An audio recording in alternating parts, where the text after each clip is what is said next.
Welcome to The Recovering Perfectionist, where you'll learn all the hacks you need to get started and finished on your business or project. You'll connect with successful entrepreneurs who are in perfectionist rehab, unapologetically experimenting and balancing life, business, family, and me time. I'm your host and Chief Recovering Perfectionist, Claire Barton. Hello, Recovering Perfectionists. It's Claire Barton here, and I am joined by the gorgeous Jade Herriman, who is, amongst other things, a coach and art therapist. How are you going, Jade? Hey, I'm great. Thanks, Claire. Good to be here. Yeah, so good to have you. So Jade and I have been working together on and off for probably about a year, I think now, on various bits of our businesses and that sort of thing, which has been really gorgeous to get to know you. And something that has really kind of piqued my interest and what we're going to talk about today is something that you mention every time we chat, which is Barbara Sher and the scanner philosophy. I don't know if that's the right word, but that's what I really want to talk about today. But before we get into that, do you want to maybe tell us a bit about who you are and what you do and what your business is about? I know it's very multifaceted and there's lots of bits and pieces in there. So tell us a bit about all that sort of thing. Absolutely. Thanks, Claire. Yeah, look, my business at the moment is a mix of coaching and art therapy and also art and a wee bit of consulting. But mostly I work as a coach and an art therapist. And there's really lovely overlap there because a lot of the coaching work I do is for people who want to bring creative projects into the world. So it's kind of like a common theme of creativity, whether it's coaching and helping people come up with a like nuts and bolts project plan to get their great dream off the ground, or whether it's helping people use art as a tool to get to know themselves better for healing, self-expression and so on. So yeah, that's currently where most of my activity is. It's awesome. Yeah. Absolutely. And every time we talk, there's something new that's going on. So I know you run a couple of beautiful online groups, and there's lots of art making and art therapy and just so much glorious stuff. And certainly when I started working with you, it really opened my eyes to that sort of thing. And I was a bit like, I don't know what art therapy is. Don't we just paint and talk about our feelings? And then you told me that I was a bit more involved with that. So yeah. I've definitely been educated by all of your sort of thing as well, which has been really cool. Awesome. So I guess in terms of the stuff that I was saying before about Barbara Sher and the scanners, the first time that you mentioned it to me, I'd never heard of it before. But something that really, really spoke to me and that I think is really relevant to a lot of people, and especially people who maybe identify with that sort of recovering perfectionist thing, because we also have been afraid to chop and change or to move from one industry or one career to another one because we feel like we've picked one, we should stay with it, was that with the scanners, it's really embraced the idea of being okay with having lots of different things in your life and being good at lots of different things and not having to choose one. So I'm probably articulating it completely inadequately. Right. So I'm going to give you hit the nail on the head, Claire. That's exactly what it's all about. Excellent. Okay, I'm not completely out of the ballpark. So tell us about it in your words. Like, what's your experience with it? I know you've done a lot of work and courses and you've taught in that sort of space as well. So fill us in. What does it mean to be a scanner? Thanks. Yeah, look. Basically, I stumbled across Barbara Sher's book, Refuse to Choose, which is kind of like the handbook, the Bible, the, fantastic resource for people who are kind of multi-passionate, have multiple interests. People sometimes call themselves, Renaissance folks, so or scanners, which is the word that she uses. And yeah, I stumbled across it and oh my gosh, it was just like a light went on, because basically what she talks about is people who have lots and lots and lots of interests, and they don't want to specialize. They love learning and new things light them up, and they might have had feedback from friends or family that like, oh, you really just need to like if only you could just pick one of those things, you do really well at them, or that's all very nice, but why don't you just settle down and pick a proper job?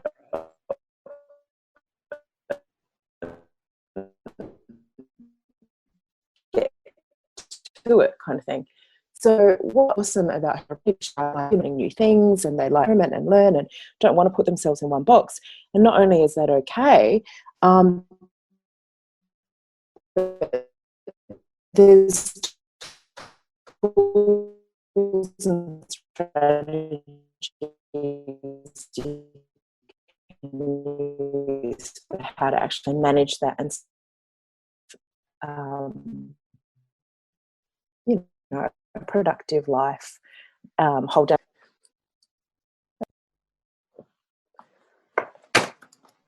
Oh, it sounds really interesting. So is everyone who is everyone capable of being a scanner, or are there some people who are and some people who aren't?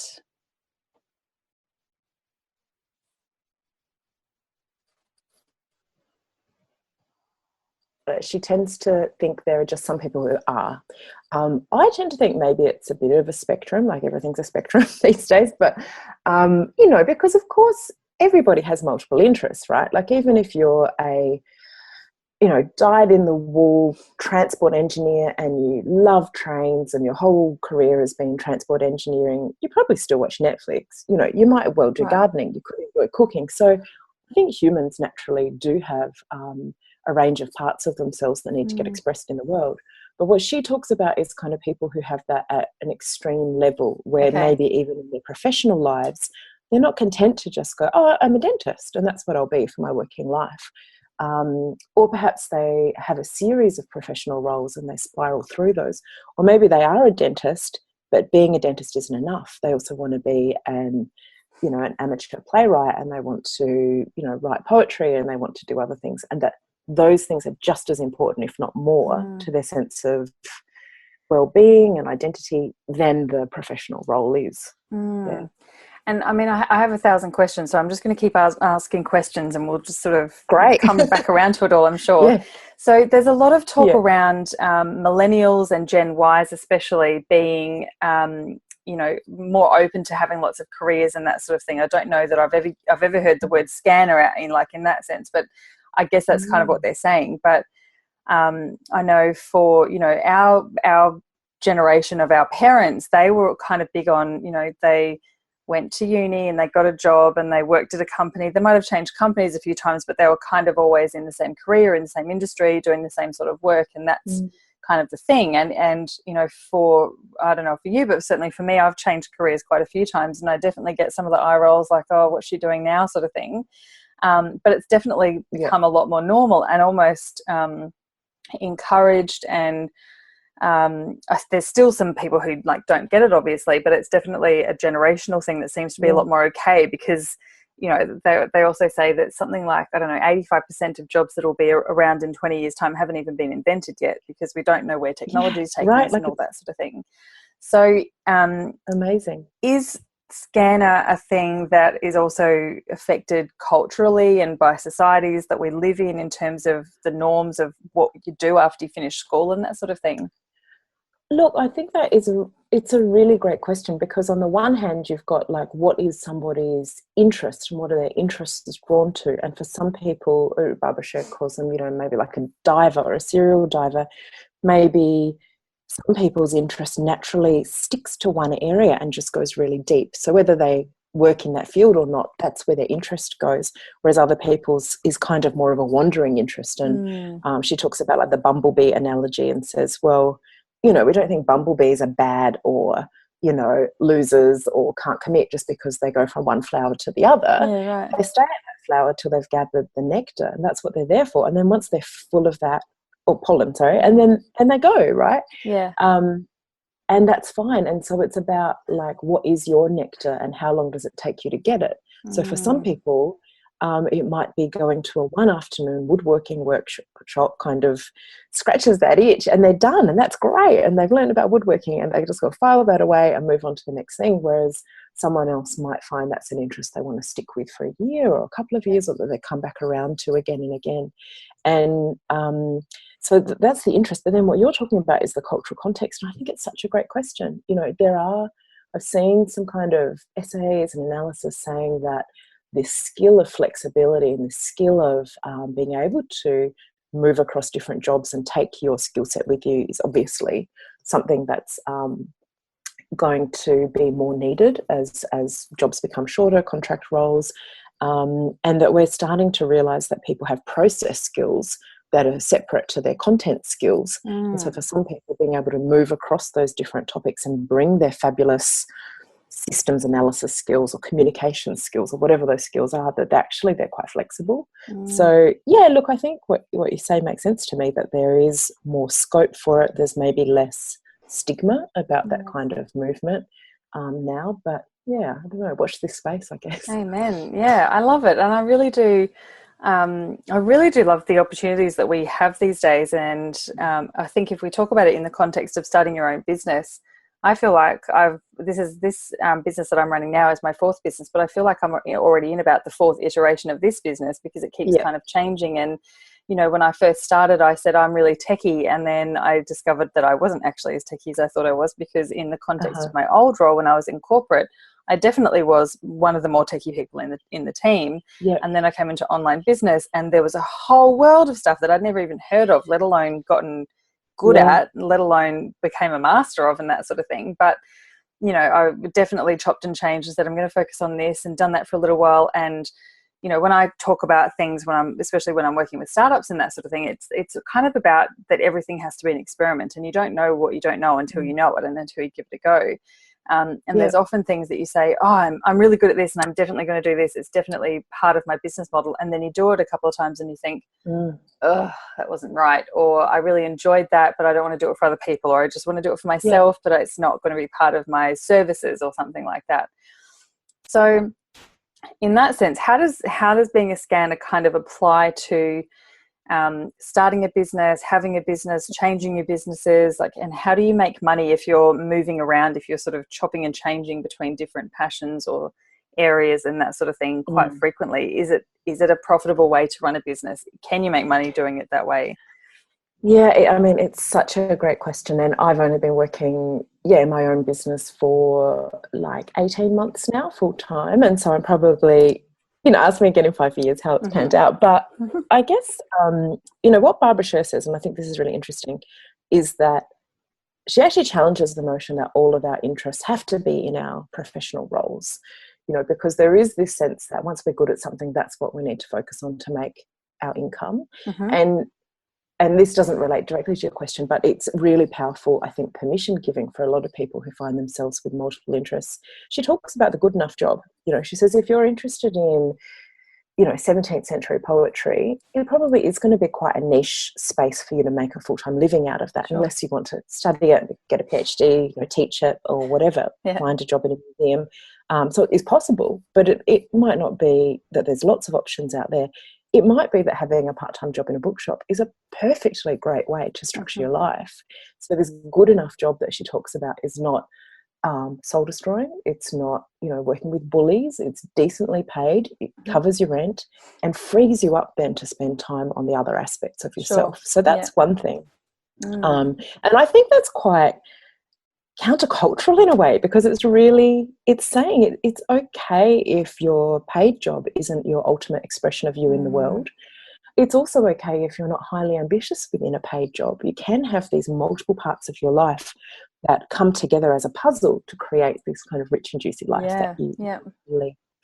And so, in relation to the kind of entrepreneurial world, look, I completely relate because I've done the same thing.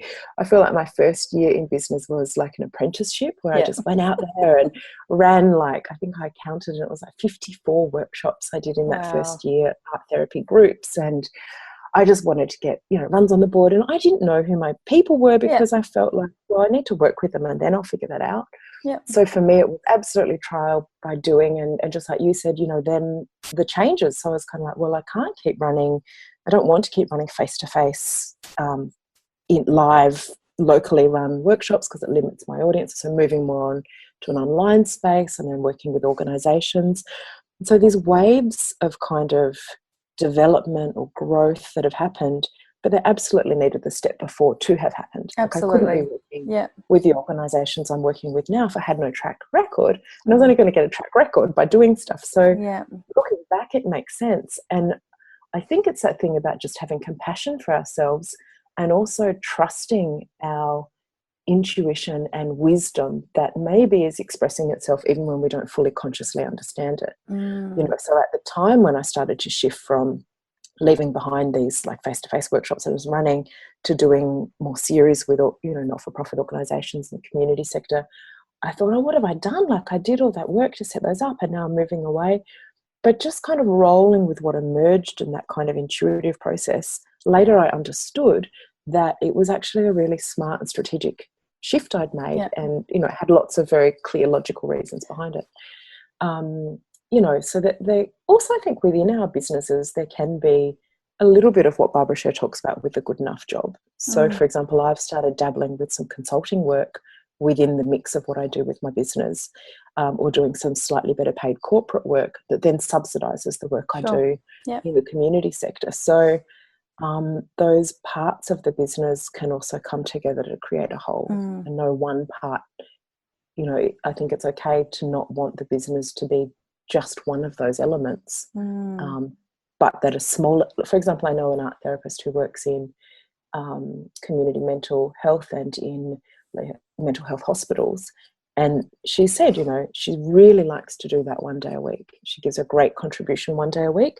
There's no way that's going to be 5 days a week of her work. And so it's having that kind of consciousness around the balance that we get to use the full mix of our skills. I think that's part of it too. I don't know. Waffling no, I on think now. that's really interesting. And you and I have certainly had this conversation, and I actually talk about this conversation that I'm about to reference here. I've talked about it a couple of times on the podcast already, because I think you and I had a conversation about bringing these two different worlds together, which for me was, I was a remedial massage therapist and I was a corporate HR and business manager. And I kind of didn't want each world to know about each other, because I thought that they were counterintuitive. I thought that the corporate people would think I was a bit too woo-woo and alternative or something for being a massage therapist, and the massage people would think that I was, I didn't take this alternative therapy stuff seriously, or the anatomy and physiology stuff seriously, because I actually I had a real job over here where I was, you know, getting paid really well and working full time in the city and all that sort of thing. So I kept them very separate, and I would pick and choose who I would tell which job I did, really. And you and I had a very similar conversation about your stuff, where your background was also in corporate project management and some really high level massive gigs. And when we kind of get okay with the fact that all of that's been part of that process, I also use the hashtag trust the process everywhere, because I'm such a massive fan of it, and it cracks me up to actually stand back and watch the process for myself and for other people now that I've kind of gotten past that point. You know, slightly on the other side of that. Oh my God, we're in this process now. I'm like, oh, we're in the process again. Okay, cool, here we go.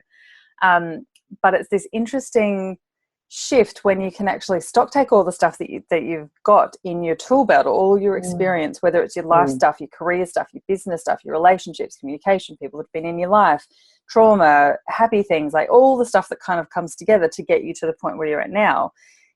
You can choose what you use, like your gifts and your skills and your experience and that sort of thing, what comes to the table now, but it's all gotten you to that point for a reason. Like, it's all still there. It's not like you didn't learn something 5 years ago and then it hasn't made some sort of impact into what you do now, whether it's, yes, I'm going to keep doing that, or I'm going to stop doing that. So I think, like you said, it's a really interesting thing to kind of get your head around, that we do have all these different parts of our lives. And, you know, I used to really separate my personal and my business stuff. I had a separate to-do list for my business, separate to-do list for my personal. And I, you know, my phone calls I need to make for the business and the phone calls I need to make for personal. And I was just like, what am I doing? This is all just life. It's all the same sort of thing. Like, it all needs to be done. I need to fit it into my entire day. And I still, like, to a certain extent, I still do believe in compartmentalizing in terms of getting some more shit done. I think it's a good productivity tool to a point.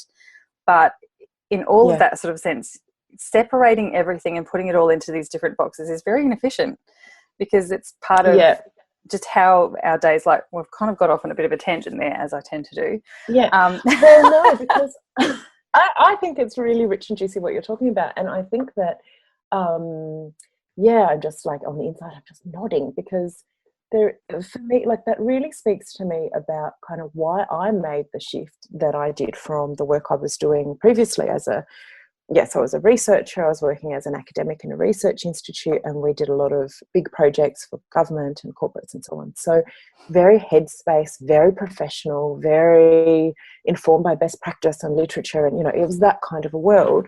And I loved it. Like, it gives me a real rush to do that kind of thinking and problem solving. Yeah. Like, I get off on it, and working in teams like that. Like, there were definitely things I loved about it.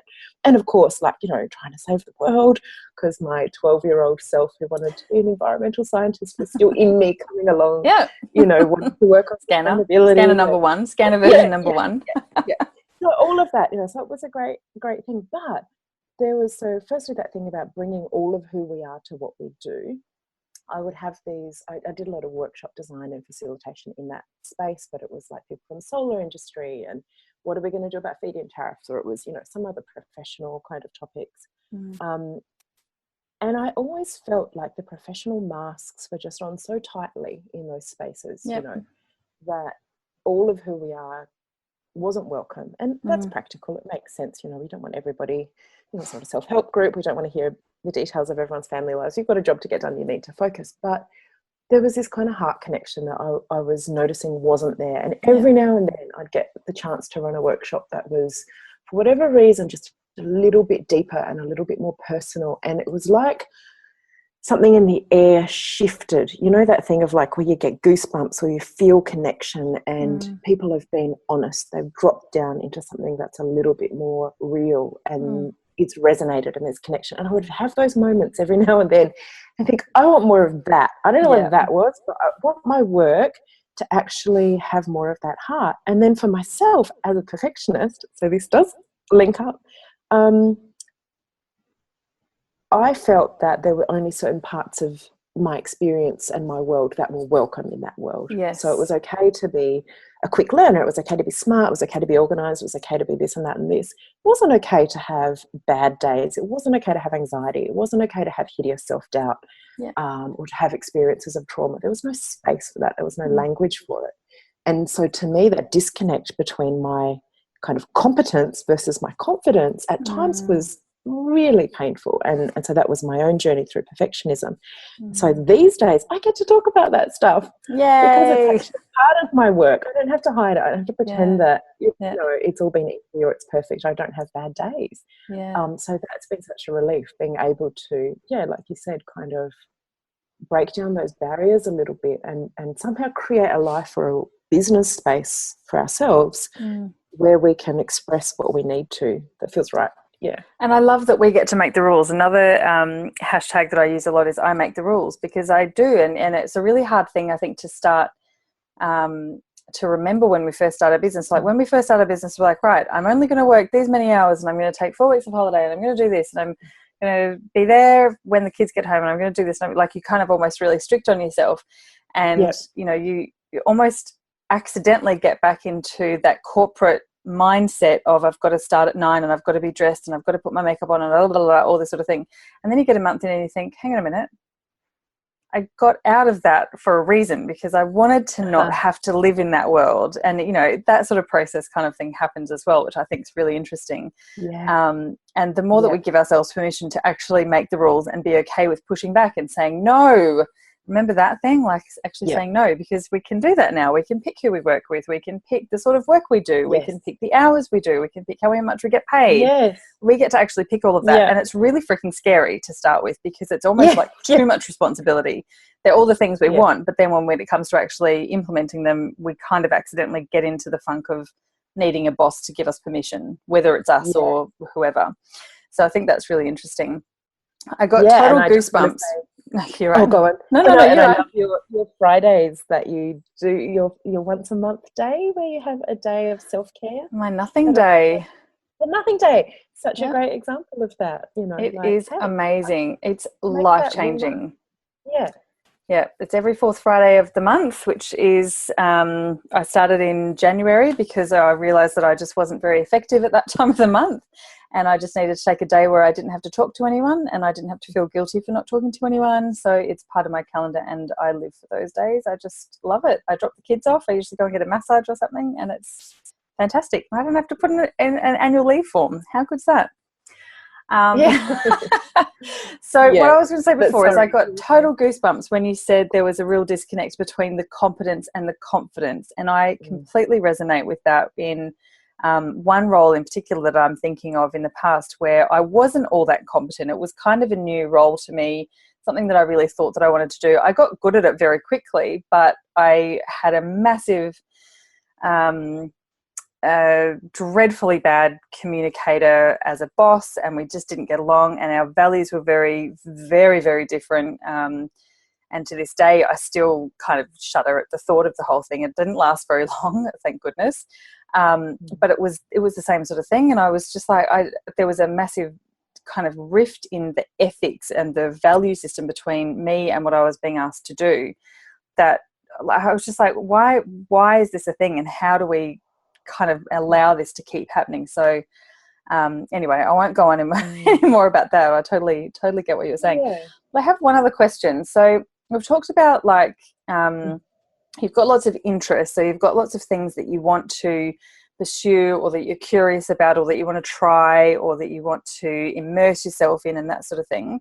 So if we call those interests, where does an interest sit in between strengths and skills and gifts? Is it kind of the same thing? Can it be the same thing, or is it purely an interest, and then maybe you also, it's a gift, or maybe it also becomes something that's that's a skill or a strength or something like that? Where does it all kind of sit in that sort of space? Yeah, that's a really interesting question. I mean, for me, I think when I think about strengths, when I work with clients around strengths, I talk about strengths versus kind of favorite strengths. And I think just creating some distinction that reminds us that there can be heaps of things we're good at, and just like you said, you started your business thinking, oh, I'm the high tech person, and then you got in there and thought, really, do I want to be that? And actually, am I? So the same, like I did maths in school, I did a science degree to start with, compared to some people in my life, I'm quite mathsy, but I freaking don't love doing maths. It's a bit of a chore, it's a bit of a struggle.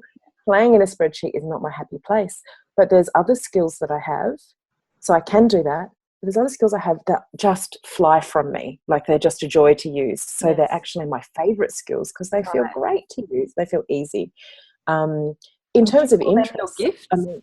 Would you call those favorite skills your gifts? Yeah, I think so. I think that's kind of, analogous. And I mean, Barbara Sher does talk about, with her approach to kind of scanners, she basically just says, look, if you're interested in it, you have to do it. If you're interested in it, it's something you need to give time to because it's in your DNA. That's what you're here to do. You just need to do it. Don't worry too much about the details. Just, you have to do everything that interests you because it lights you up and it makes you a happier, more grounded person. It makes your life good. And that, at the end of the day, is what it's all about, what right? It's here for, exactly. Circuitous loop of only when I have the big career and the whatever, and then I might have some fun. Actually, the whole point is to be interested and connected and feel meaning and feel joy, and that's what, and that can sound like a really selfish pursuit, but of course that's what enables us to then have a cup that's running over and we have stuff to share. So it's also aligned to purpose in that sense. So I think that's a really interesting point, because I think when we think of purpose, it's kind of like I know I've gotten caught in the trap sometimes of thinking, oh, I don't know what my purpose is. That's it. I'm going to go and stack shelves. I haven't got to the point where I can really readily identify what I think my purpose is. I've got lots of purposes. I feel like there's lots of things that I want to do, but I don't know if that's, the right answer. So it's really reassuring to hear that some of these things mean that you can have lots of interests, lots of purposes, or let's call it multi-purpose. You're like a kitchen cleaner. You're a multi-purpose kitchen cleaner. But do you know what I mean? Like it's a really reassuring thought to think that you don't just have to have one purpose and make sure that everything you do in your life and your business completely aligns to that, because that feels kind of scary as well, because I think there's been a few times I've gone, right, that's my purpose, and I've built a thing around it and gone, oh, actually I don't think that was my purpose. All right, I'll try this one. This is my purpose. This is definitely my purpose, and I've built something around that, and then gone, oh, actually, I still don't think I've nailed it.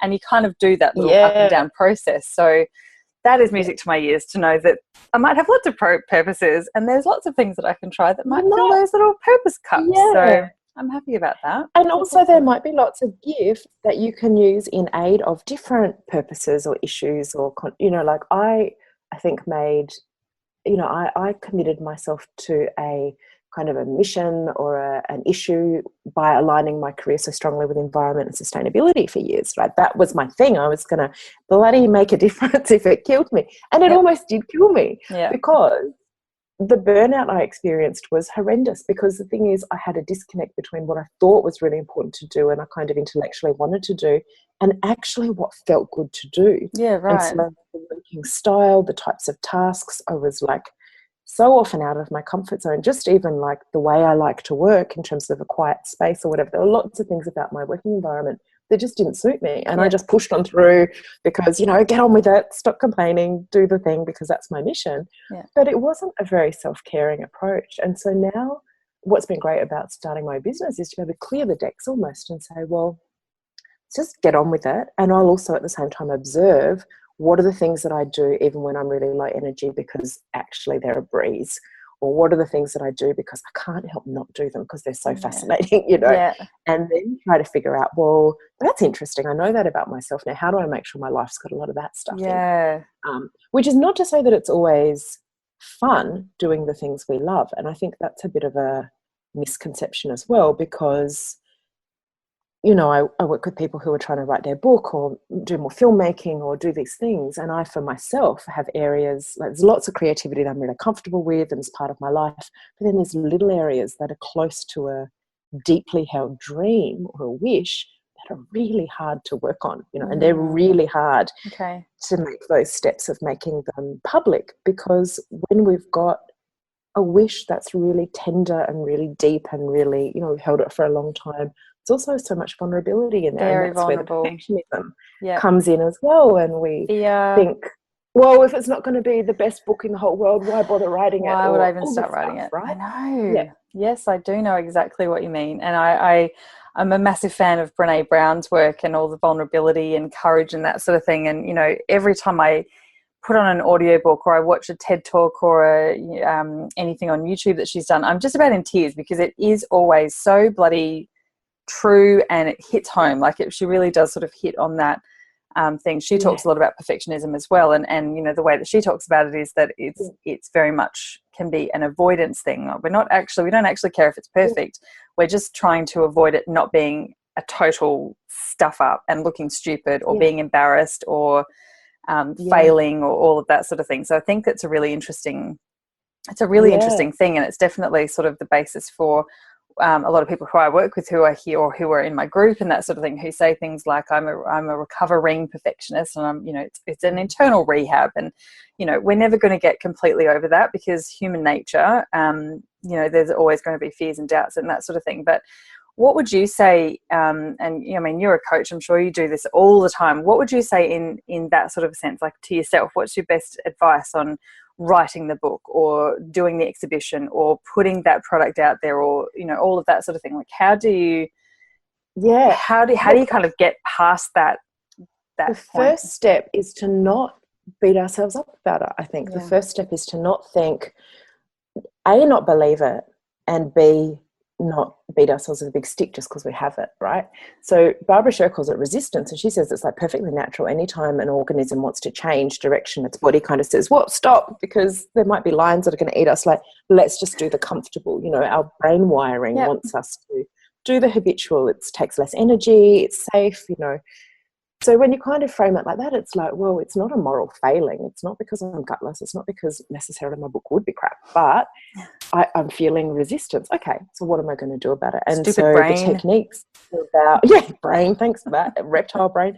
It's just about it's doing whatever we can to lower the fear. And I think, you know, there can be this kind of macho, feel the fear and do it anyway, or just do it or push on through mentality, which, you know, probably works in some instances, but for many of us just doesn't work. And so this may be, I don't know if it's like slightly more feminine in the kind of archetypal sense, more nurturing sense that says, okay, you're terrified. Well, terrified person, no matter how much they tell themselves they're stupid, is still not going to do it. So let's make it less terrifying. And is that doing it with a group? Is it, you know, taking it down to its tiniest, babyest steps? Is it actually taking this big thing and just taking it into a really clear project plan? So every week there's just something tiny. Is it doing it with a friend? You know, is it doing it with a coach? And so the Pomodoro technique, anything that just helps us so that the push forward is a bit stronger than the kind of barrier there. So it's about doing whatever it takes and figuring out what works for us. You know, for some of us, you know, joining a writing group and doing it over coffee with 5 other people and Yes. giggles in between would totally work. And for someone else, that would just be like fingernails down a Sure. blackboard and Yeah. distract them. So for them, it might be some other version of carrot and stick that works for them. And it's Yeah. like, yeah, just find the way. And that's okay. It's okay. And it's okay if you feel a bit remedial doing it. Like, really, I have to check in and tell my group that I've just sent that one email. Sure. If that's what it takes Yeah.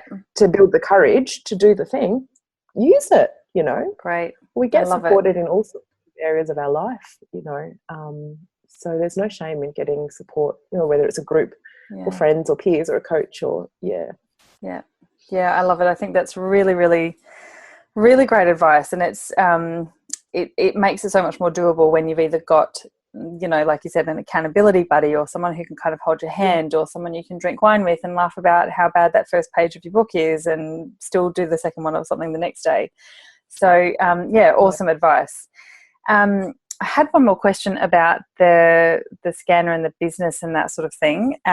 In terms of I guess doing new projects within your business. So maybe not starting a different business or moving in a completely different direction, but in terms of trying different things out and to work out if it's something of interest. Let's say you do try something, and like we've talked about before, like you do try something and it doesn't quite go according to plan, or you set down a path and you create this beautiful big thing and then you realize, oh God, this sucks the soul out of me and I just can't do it anymore. Yeah. What's the best way to make the transition between each of those interests or skills or things? So to transition from like the investment of time and, you know, the place it had in your business into trying something new or going back to what you did before. Even if it's not within your even if it's not within your business, even if it's like you're transitioning from, like you said, woodwork and going, actually I don't want to do woodwork, I want to do sewing, and then going, oh, I'm not really good at sewing, I want to do something else. Like, what's the best way to transition between them if you do decide to leave one completely and pursue other interests? Like, how do you manage the conversations with the people around you, and how do you manage the self-doubt for yourself in terms of having the confidence to just leave that thing that's not working and move to the next one? Gosh, that's juicy. There's so many layers to that. Look, I think what it all comes down to is accepting the parts of ourselves, all of the different parts of ourselves, and having some degree of trust that actually we're a human being on a bit of a journey, we're exploring, we're experimenting, and we're allowed to decide. Like, it's actually no one else's business what we do as a hobby. And even though it can feel very much like it is, because we can receive judgment or criticism and so on, somehow finding a place and a story that's affirming of ourselves, even though I might like woodwork and, you know, for a month and never do it again. So I think it's when our internal story then kicks in to say, I'm a flake, I'm a loser, I never finish anything, I blah, blah, blah, blah, blah, blah. If that's really loud, then of course that's what we expect from other people, and as soon as they say it, we crumble. Whereas if we can flip that inner story to, I'm a learner, I'm an adventurer, gosh, you know, it's great how I can learn so quickly, and wow, I wonder how I'll, you know, learn, transfer those design skills I just learned in woodwork to fabric or whatever, then it's kind of like other people's stuff can just slide right off us. I mean, this came up recently in a group I was in when people were saying, how on earth do I answer the question, what do I do at a party? Like, how do I answer that? I'm a PA, but I'm studying nutrition and I'm doing felt making and I'm this and I'm that, and like, I don't know how to answer it. And again, coming back to like, if you're okay with your story, we can what's appropriate to tell that, you know, they're not the boss of you. It's not their business. You can share what you feel like sharing at the right time. So something around that, I think. I love it. It's a really interesting one. Just as a quick side note, I've been going to a meetup with a woman called Simone DeHaas, who is called the Speakers Director, and she's an actress and a singer and all that sort of thing. So she helps people with their public speaking, whatever. And so she runs these networking events, and she says, I hate networking events, and sometimes I get up there and my first thing is I say I hate networking events, like the old stuffy type of business card swap. She had got to a point where she was so sick of people saying, so what do you do? That she had these special business cards made up, and when someone said, what do you do? She'd say, I set people on fire. And as they backed quietly away, she would give them a business card and then turn on a heel and walk away. And what it said on the business card was, I set people's creativity on fire, or something like that, or I reignite their creativity. So it was something kind of clever when she said, I set people on fire. But I think that's a really interesting way of, like, totally, we get so hung up on having to have a title for our business cards, or having to have a title to put on our website, where like, it doesn't really matter what your title is, because it doesn't actually explain, unless you're an accountant or a lawyer and that's all you do, which is pretty unusual. Like, we're kind of just stuck in this old school way of having to have a title and a hat to put on, but it's okay to just kind of be whoever you need to be, whenever you need to be, for yourself. But if you can have a bit of fun with it, then even better. If you can be, so quirky just to say, I set people on fire, and then walk away from them. But actually it kind of means something. It actually means something. It's not just like a title where people are still going, so what do you do? Like, so what does that mean at the end of it? So yeah, I'm a massive fan. I've taken my title off my business card because I think after the fourth or fifth iteration it still wasn't right. So I've just put a couple of words about the space that I sort of play in, and just left it at that. I'm not going to actually give it a title because I don't, but it's taken a long time to get to that point where I don't feel like I need a title. So that's fantastic. So again, kind of owning the interests, or owning the skills, or owning your gifts, and being like, I use that maybe in lots of different ways. Come work with me, you'll find out. That's right. Exactly. But that's the thing, is I think at the end of the day, our lives don't have to make sense to somebody else, and they don't, or to everybody else, and they also don't have to be what they would choose to do. Like, they've got their own, they can get busy with it if they want to specialize, or if they just want to stick to the same hobby, or they want to do things in a different way. Very, very welcome to do that. But exactly. Exactly. And it's that diversity that makes the world interesting. But for many of us, unfortunately, it's a bit of a journey to kind of solidify and strengthen that sense of permission for ourselves to actually do that. Or maybe that's ongoing. Well, we could talk about this all day, but we might wrap it up there. It was absolutely wonderful chatting with you. I'm so glad to know a bit more about Scanners and Deborah Sher's work and your work, and hopefully to give anyone who's listening or watching the show that confidence that you don't really have to have anything completely worked out. It's okay to move between things. It's okay to not have the end product completely figured out. It's okay to have different interests and to not have to apologize for chopping and changing and trying different things, because we are in just the most incredible world in terms of what's available to us to learn and to do and to experience, and people to talk to and people to learn from, and that sort of thing. I think it's unique, and it's like, feels to me like it's imperative to actually do that in terms of having some sort of creative, sane life where you don't just get bored and die paying bills and that sort of thing. So I'm a massive fan. Thank you so much for coming on. How can people find more? We'll obviously have all of your links in the show notes and that sort of thing, but how can people find out more about you and connect with you if they want some more info? Sure. Probably the best place is just my website, and from there it's got my Twitter details and my Facebook page. Read my blog, see if it feels like if you've got questions. I often get people asking questions about how to become an art therapist or how to do a career transition and that kind of stuff. So that's all fine. But thanks so much, Claire. And it's been delightful to chat with you, and also just seeing your business blossom and actually go through the stratosphere in the last few months with all of your amazing training and events. And yes, it has been an awesome journey, and I was similar. Like, the first year was really just such an experimentation. I really worked out I worked out a few things that I definitely wanted to do, but I worked out a lot of things I definitely didn't want to do. It's all kind of coming together. So thanks so much for being part of it. It's been awesome working with you, and so great to have you on the show, and talk to you again soon. Okay, thanks, Claire. And that is absolutely it, my lovely. So I hope you've really enjoyed the episode. It was great fun recording that one, as it is with all of them. If you'd like to connect, I'd love to stay in touch with you. I have a beautiful Facebook group community at bit.ly/The Recovering Perfectionist Crew, with all capital T, R, P and C. I have a massive goal this year to get 50,000 downloads on my podcast, and I've got a YouTube show as well. So I'd love for you to help me out if you can by either subscribing to the podcast on iTunes. So if you want to go over and do that now, that would be awesome. If you have a couple of favourite episodes, or if there's one favourite episode that you've really enjoyed, I would love you to share that with anyone who you think would get as much out of it as you have as well. And while you're in iTunes, if you can jump in and give it a review, that would be amazing. iTunes definitely helps out podcasts that have got some good ratings and reviews and some really interactive listeners. So I would really appreciate your help with getting to my goal of 50,000 in 2017. The show is also available over on YouTube. The links are always in the show notes, so you can head over there. So it's The Recovering Perfectionist on YouTube. There's a channel for that as well. So jump in and leave your comments. You can watch all of the episodes in video. So if you want to see what we look like and our crazy hand gestures and facial expressions and all of that sort of thing, absolutely jump in. You can subscribe to the YouTube channel show as well, and then you'll be kept up to date when there's some new episodes that come in there.